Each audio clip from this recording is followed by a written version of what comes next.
I will. I will. I will say that I believe my first tape, yes, tape for you even younger people than me, was an American Bandstand, kind of a best of American Bandstand. So, but for those maybe for those people who aren't as aware of his legacy, tell us a little bit more about what Dick Clark meant. He was a giant. Dick Clark was a rock and roll industry giant. He started American Bandstand with the '50s with Buddy Holly, Elvis, Carl Perkins, the original rock and roll stars, and managed to morph his way to New Year's Eve. When New Year's Eve was Dick Clark's night. He was an amazing character because he kind of reinvented himself for the American Bandstand days when pop stopped being so popular to being a rockin' New Year's Eve guy. When a lot of younger people, and by that I mean I guess anybody under 50, sees this news today and they say Dick Clark, I mean, are they going to have any sort of touchstone for him? Can they look and say, oh yeah, Dick Clark was the guy who did? I mean, he was still doing the New Year's Eve thing, but does he have relevance for maybe the younger generation at all? No. All right. Did he do anything that maybe set a trend that maybe the kids? He made MTV possible. Basically, he was the father of music on television. MTV.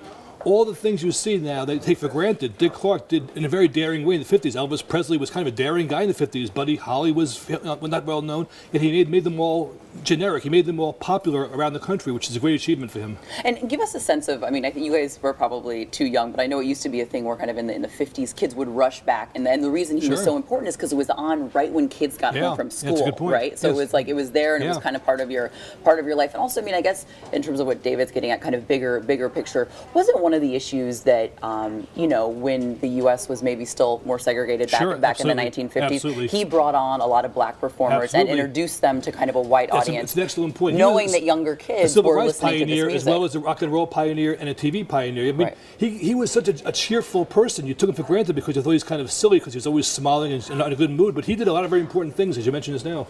And I will also argue that he was in many ways, I think, today's Ryan Seacrest or yesteryear's Ryan's. Bigger and better. He had a big producing company, Empire. He produced a lot of shows. There were a lot of things with Dick Clark's name on it where Dick Clark wasn't in it. He was kind of a mover and shaker in the entertainment business, kind of the way that Seacrest is today. I mean, if you're a rock and roll fan of any kind of history, since history, and you like the Elvis Presleys and the Carl Perkins, Johnny Cashes, you think Dick Clark was responsible for all Muddy Waters, Blues, all these people kind of helped along by Dick Clark and his legacy.